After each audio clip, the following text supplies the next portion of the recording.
선대위 직에 연연하지 않는다. 언제든지 이재명 후보의 정치가 성공하도록 조언하겠다. 캠페인은 직함은 맞지 않되 뒤에서 지원하겠다. 뭐 이런 얘기로 해석됐는데 오늘 뭐 다른 홍 전 시장 지지자들도 이재명 캠프에 합류한다는 설까지 나오면서 안철수 의원이 이런 글을 쓰기도 했습니다. 보여주십시오. 홍 전 시장님, 이재명의 사탕 발림에 결코 흔들려서는 안 됩니다. 대선 앞두고 정치적 스탠스의 변화 기류가 느껴진다는 얘기가 들린다. 절대로 이재명 손잡아서 안 된다. 시장님 지지층 일부가 이재명 후보를 지지하거나 측근 인사들이 이재명 캠프로 합류한다는 보도가 이어지고 있다. 그런 흐름들 단호하게 제재해야 한다. 호 대변인 이 상황 어떻게 보고 계십니까? 제가 홍준표 시장님이 제일 멋있다고 생각했었던 그 순간이 지난번에 이제 4명의 후보가 최종 2명으로 압축되는 그 발표하는 날 현장에 이제 홍 시장께서 오셨는데 정말 편안한 표정으로 오셨고 발표되는 순간 1초의 머뭇거림도 없이 그 2명의 진출한 후보들에게 악수를 해주면서 환하게 웃는 그 모습을 보면서 야, 저는 정말 그날 진짜 멋있다라고 생각을 했거든요. 근데 이제 그 다음부터 이제 보여주시는 그 모습과 그 말씀들은 좀 다른 사람처럼 느껴지는 되게 이질감이 느껴지는 그런 말씀들이에요. 저는 가장 좋은 기억만 저한테 남기고 저 개인적으로는 그 뒤에 하신 말씀들은 잊어버리려고 생각을 하고 있습니다. 그런데 정치인이 정치를 하는 목적이 무엇이냐? 좋은 나라, 그걸 만들기 위해서 정치를 하는 것이냐? 아니면 내가 잘 되기 위해서 정치를 하는 것이냐? 이 두 가지라고 봤을 때 두 번째가 목적이라면 서운하거나 아니면 섭섭하거나 그래서 다른 선택을 하거나 뭐 그럴 수 있겠죠. 그렇지만 홍 시장님은 그러지 않으셨을 것이고 홍 시장님이 생각하는 좋은 나라라는 그 가치가 있었을 것인데 그 가치는 공정과 법치와 자유민주주의, 시장경제 그것을 지키겠다는 것 아니었습니까? 그래서 이재명 대표에 대해서도 계속 비판을 하셨던 것이고 그런데 갑자기 그 가치를 바꿔서 이재명 대표와 손을 잡는 후보와 손을 잡는다? 저는 그것은 이제 상상하기 어려운 일이고요. 그렇게 하지는 않으실 것이라고 저는 확신합니다. 윤상현 의원도 이런 글을 올렸습니다. 당에 대한 배신감과 분노는 이해하지만 지금 개인의 응어리를 풀 때가 아니다. 자유 대한민국을 지켜야 할 때에 하와이에서 망중하는 들릴 때가 아니다.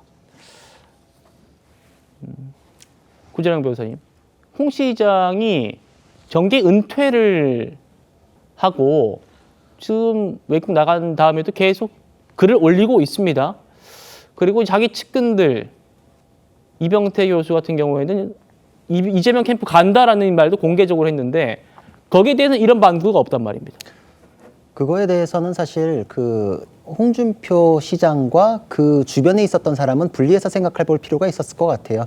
왜냐하면 홍준표 시장님은 30년간 보수 진영에서 정치를 해온 진짜 거목이시고 그 주변에 있던 분들은 신념에 따라서 정치했는지 홍 시장이 유력하니까 어떤 이득을 바라고 붙어 있었던 사람들인지 그건 알 수 없는 거잖아요. 그러니까 그 주변에 있었던 사람이 또 다른 유력하다고 생각하는 쪽으로 넘어간다라는 거에 대해서 비판하는 거를 탓해야 되는 거 하고 홍 시장에 대해서 저쪽으로 넘어갈까 봐 걱정하는 거 이런 거는 분리해서 생각해야 되고 저는 그러지 않을 것이다라고 생각을 합니다. 저는 홍 시장님께서 생각이 달랐던 부분은 있지만 큰 틀에서 보수 정치 안에서 자신의 목소리를 내온 굉장히 매력적인 정치인이었다고 항상 생각을 해왔고 방금 호준석 대변인께서 정말 그때 멋있었다라고 한 걸 그때 방송 전에 대기실에서 저한테도 하셨을 정도로 정말 감동했던 거를 저는 생생하게 기억을 하거든요.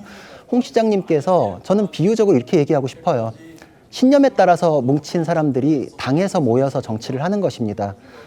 사람은 지나가지만 당은 영원해요. 근데 그 당에 대해서 내가 그 주변 사람들하고의 트러블 때문에 넘어간다?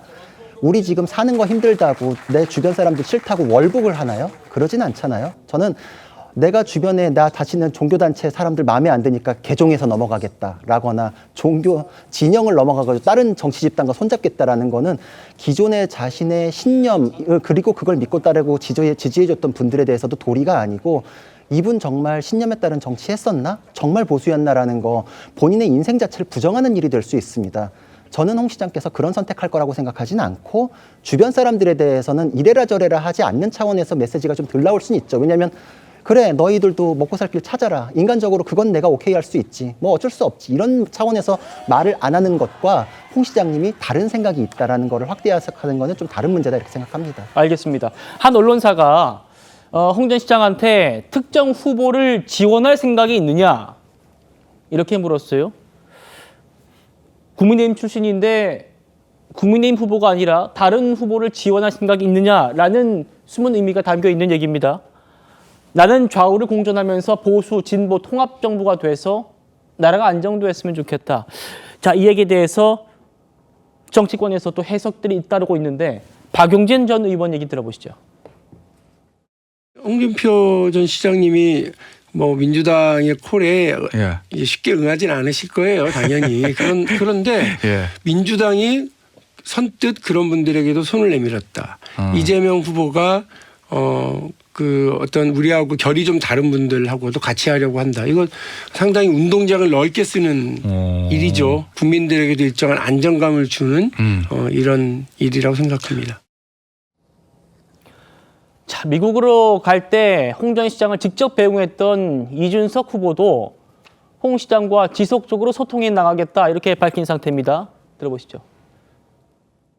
홍준표 시장이 본인이 정치를 떠나고 싶다 하더라도 아직까지 대한민국에는 홍준표 시장을 믿고 따르는 젊은 세대를 중심으로 한 지지 세력이 있습니다. 아마 홍준표 시장 입장에서도 그게 뭐 정치에 대한 미련이라기보다는 책임감으로 그들에 대한 소통을 어느 정도는 지속할 거로 보입니다. 그러면 혹시 그 개혁신당에서 영입할 가능성도 있다 이렇게 이해를 해도 되는 겁니까? 그런 적극적인 행동 같은 경우에는 홍준표 시장에 대한 예의가 아니기 때문에 저희가 주저하고 있는 게 사실이고요. 예. 다만 지속적인 소통을 해나가도록 하겠습니다.